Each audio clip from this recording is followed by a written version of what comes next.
15,000 Soviet soldiers and border guards participated in the fighting at Lake Khasan, armed with 237 artillery pieces, 179 field guns and 58 45mm anti-tank guns, 285 tanks, and 1,014 machine guns, 341 mounted machine guns and 673 light machine guns. Supporting the troops' actions were 200 GSAA, and ZAS-5 trucks, 39 tankers, and 60 tractors, as well as horse-drawn transport. From the existing numerous grouping of the Soviet Air Force in the Far East, 1,300 aircraft of the Air Force of the Far East Military District and 500 aircraft of the Pacific Fleet Air Force, according to official data, 250 aircraft participated in the combat operations. In fact, 356 aircraft were involved. According to clarified data, 2 border patrol boats, PK-7 and PK-8, of the Soviet border troops also participated in the combat operations in the Lake Khasan area. Indirect participation in the operation was provided by radio intelligence specialists of the Pacific Fleet. They did not participate in combat operations, but were engaged in radio interception and decoding of Japanese radio transmissions. By the time hostilities began, the border group of Japanese troops consisted of 3 infantry divisions, 15th, 19th, 20th, 1 cavalry regiment, 3 machine gun battalions, separate armored units, up to battalion strength, anti-aircraft artillery units, 3 armored trains, and 70 aircraft. In the mouth of the Tumannaya River, there were 15 combat ships, 1 cruiser and 14 destroyers, and 15 boats. The 19th Infantry Division, reinforced with machine guns and artillery, was directly involved in the hostilities. Additionally, Japanese military command considered the possibility of using white émigrés in combat actions for coordinating joint actions of white émigrés and Japanese troops during preparations for combat at Lake Khasan. Major Yumuko from the Japanese General Staff was sent to Ataman G.M. Semenov. More than 20,000 soldiers of the Japanese Army took part in the hostilities at Lake Khasan, according to Soviet estimates, who had 200 guns and 3 armored trains at their disposal. According to American researcher Alvin D. Cooks, at least 10,000 Japanese soldiers participated in the fighting at Lake Khasan, including 7,000 to 7,300 personnel in the combat units of the 19th Division. However, this number does not include the personnel of the artillery units attached to the division in the last days of the conflict. During the fighting at Lake Khasan, the activity of Japanese snipers was noted. In addition, during the hostilities near Lake Khasan, the use of Japanese troops of 20mm anti-tank rifles Type 97 was recorded.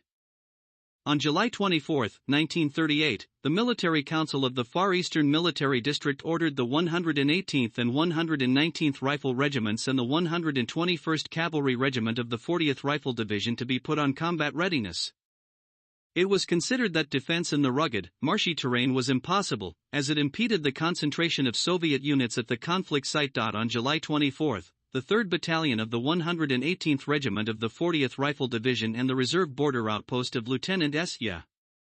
Krestoliabov were transferred to Lake Khasan. Thus, at the beginning of the Japanese offensive in the combat area, the following forces were present: on the hill of Zop, a group of Lieutenant Itsedenko, 92 people with a machine gun; on height 62.1, later, machine gun, a group of Lieutenant Kurdyakov, 12 snipers; on height 68.8, headquarters, command, telephone operator, and 15 fighters with the Maxim machine gun. On the hill of Bezamayanaya, a detail of A.E. Makalan, 11 border guards, sniper S.A. Abigas, machine gunner D. Yemtsov with the DP-27 light machine gun. The others were armed with rifles and hand grenades. Before dawn on July 29, Japanese troops numbering up to 150 soldiers, reinforced company of border gendarmerie with 4 Hotchkiss machine guns, taking advantage of the foggy weather, secretly concentrated on the slopes of Bezamayanaya Hill and in the morning attacked the hill where 11 Soviet border guards were located. Losing up to 40 soldiers, they occupied the height, but after reinforcements arrived for the border guards, by evening they were driven back. On the evening of July 30, 1938, Japanese artillery shelled the hills, after which Japanese infantry made another attempt to capture Bezamayanaya and Zaozhernaya, but the border guards, with the help of the arriving 3rd Battalion of the 118th Rifle Regiment of the 40th Division, repelled the attack.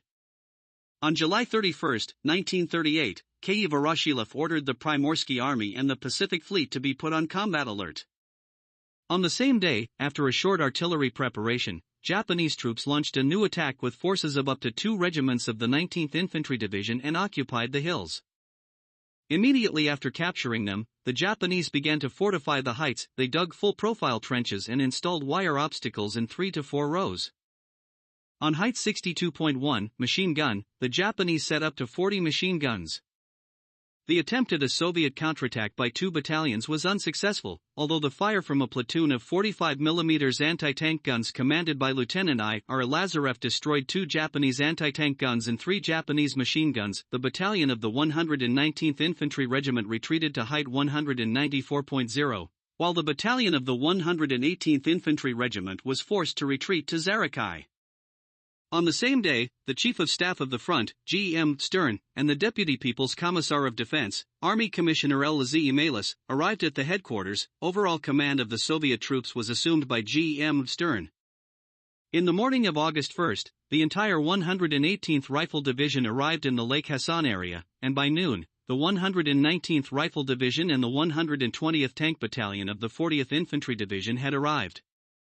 The overall attack was delayed because the units were moving to the battle area along the only difficult access road.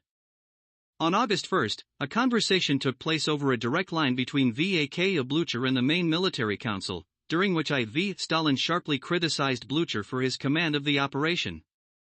On August 2, V.A.K. Blucher and a member of the Military Council of the Front, Commissioner P.I. Mazpov, arrived in Pasiet.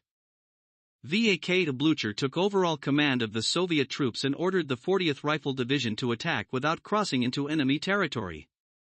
Some success was achieved in the attack. Soldiers overcame the obstacle zone and began to dig in at the foot of the heights. Trophy weapons were captured, but the hills remained in the hands of the Japanese. In the evening, an order was issued to withdraw from the top of the machine gun mount to the slope and to refrain from further attacks.